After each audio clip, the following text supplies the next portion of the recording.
Bismillahirrahmanirrahim. Nahmaduhu wa nusalli wa nusallimu ala Rasulillahil Karim wa ala alihi ajma'in, amma ba'd.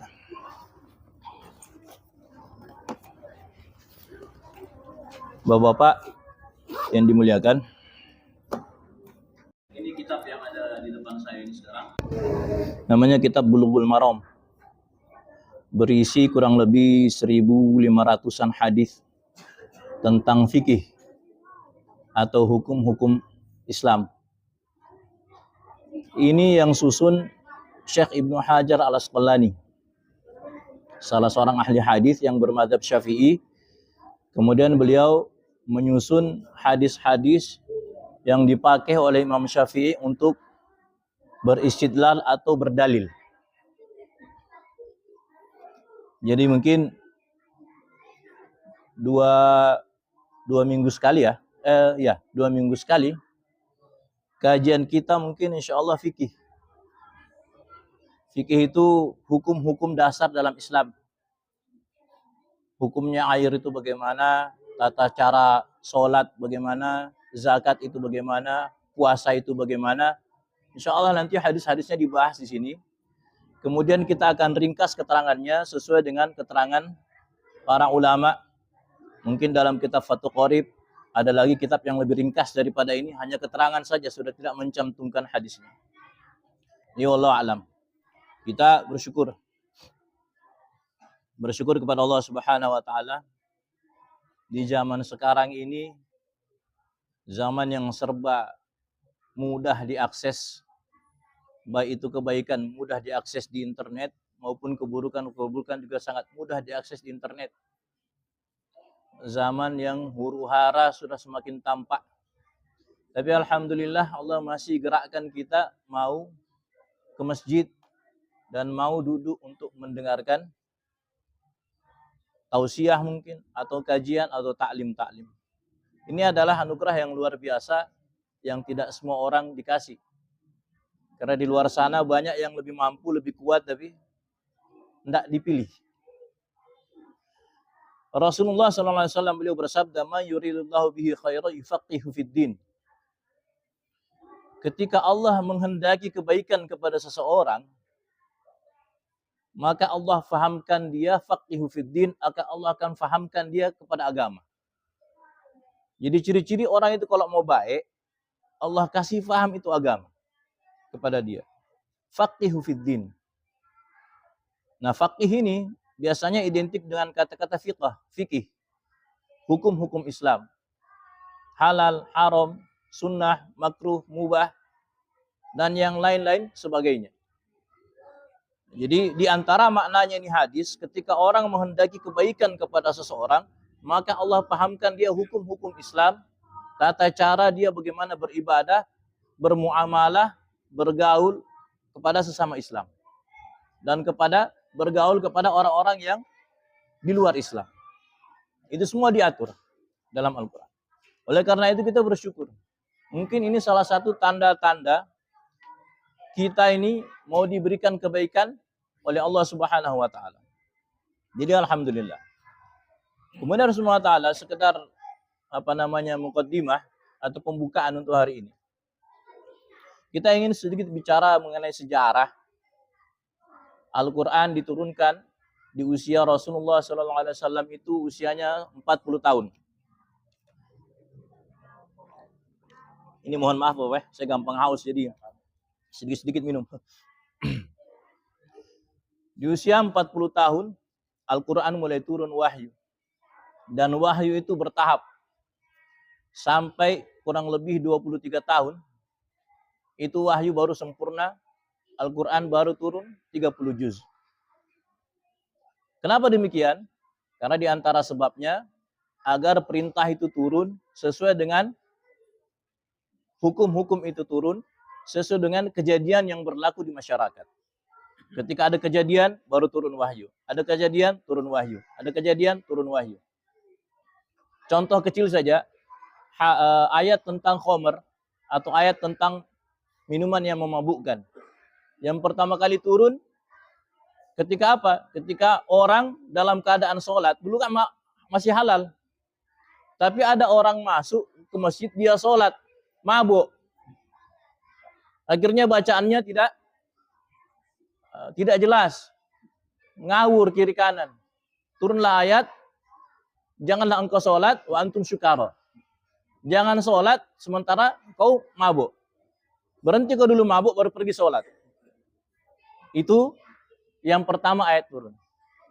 Tidak lama turun ayat larangan khomer 100% haram, tidak boleh. Jadi memang manusia itu memang seperti itu, bertahap. Kelas 1, 2, 3, 4, 5, 6 dan seterusnya seperti itu. Karena kalau langsung itu biasanya bingung. Jadi ada prakteknya di depan, ada hukumnya, baru turun itu hukum. Setelah Rasulullah SAW wafat, dilanjutkan oleh para sahabat. Di zaman Sayyidina Abu Bakar As-Siddiq radhiyallahu anhu terjadi perang yang memerangi nabi palsu namanya Musailamah Al-Kadzdzab. Ini orang mengaku nabi. Jadi Rasulullah wafat, tiba-tiba ada orang mengaku nabi, penerusnya Nabi Muhammad ini. Maka diperangi oleh Sayyidina Abu Bakar beserta pengikutnya. Singkat cerita, di peperangan itu ada 70 orang kurang lebih hafid Quran yang wafat. 70 orang penghafal Quran wafat. Maka Sayyidina Umar pada masa itu berpikir, ini bagaimana katanya? Kalau Al-Quran ini penghafalnya mati satu demi satu, lama-lama hilang ini Al-Quran. Maka beliau mengusulkan kepada khalifah waktu itu Sayyidina Abu Bakar, wahai Abu Bakar, sebaiknya kayak ini Al-Quran kita bukukan. Kita bukukan. Ini tidak pernah terjadi di zaman baginda Nabi, dan Nabi tidak pernah perintahkan. Tapi kenapa? Waktu itu Al-Quran dalam keadaan bahaya, kurang lebihnya seperti itu.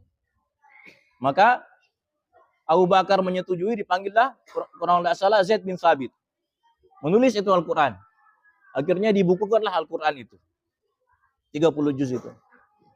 Kemudian setelah Sayyidina Abu Bakar wafat, itu Al-Quran dipegang oleh Sayyidina Umar.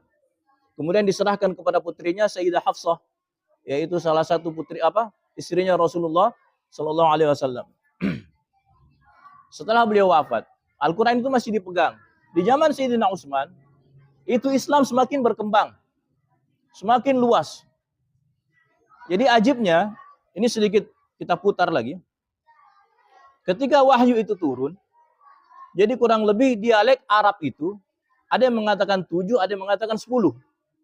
Dialek.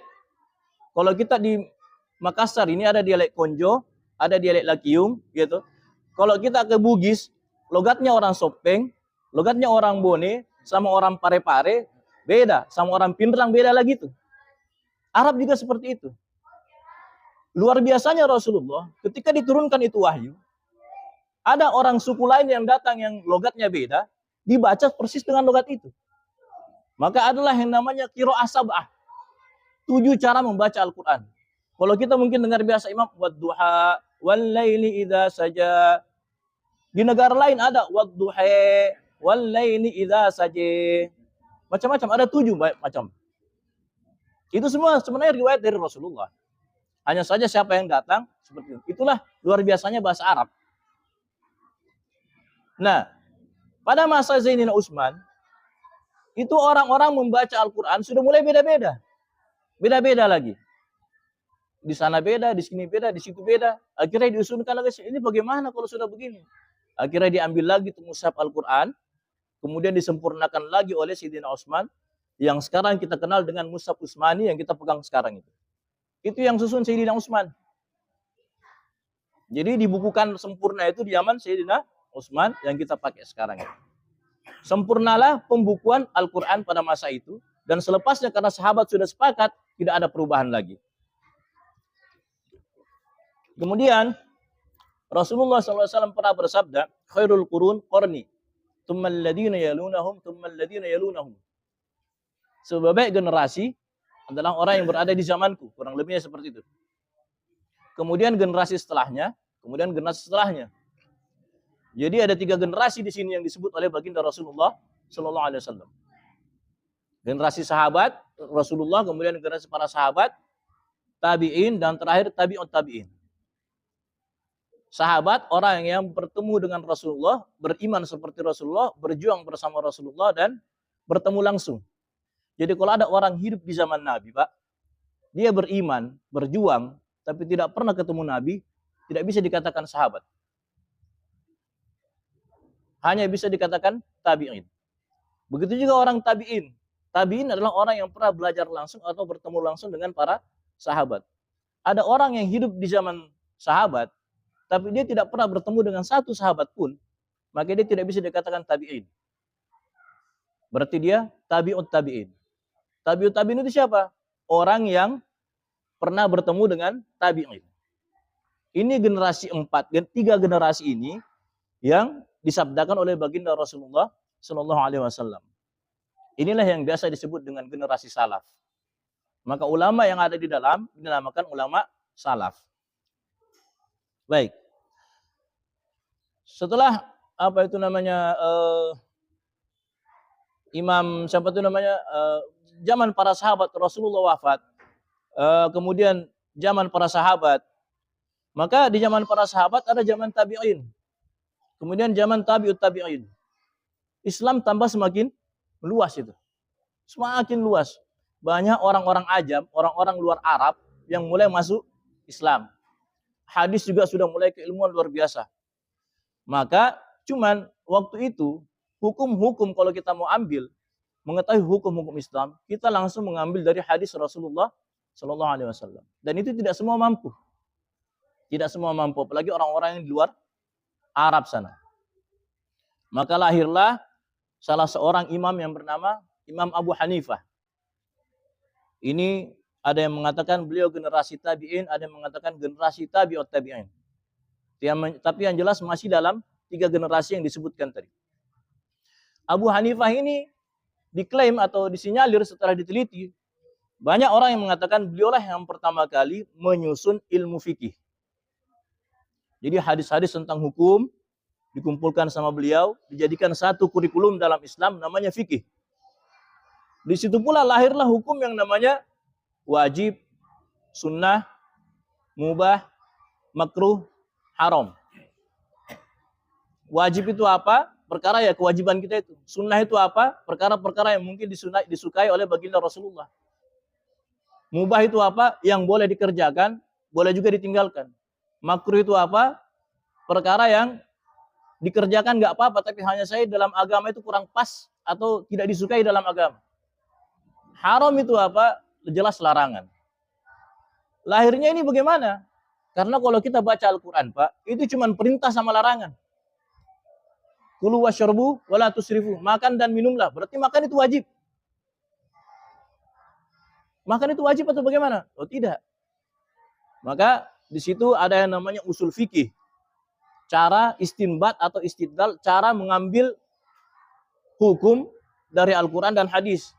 Itu namanya usul fikih. Ada kelas khusus itu kalau dalam ilmu agama itu, kalau dalam di pondok pesantren itu, ada kelas khusus membahas usul fikih itu. Kalau larangan sama perintah saja, akhirnya di situ bisa dihasilkan, oh ternyata makan itu nggak sampai wajib. Hanya saja mubah.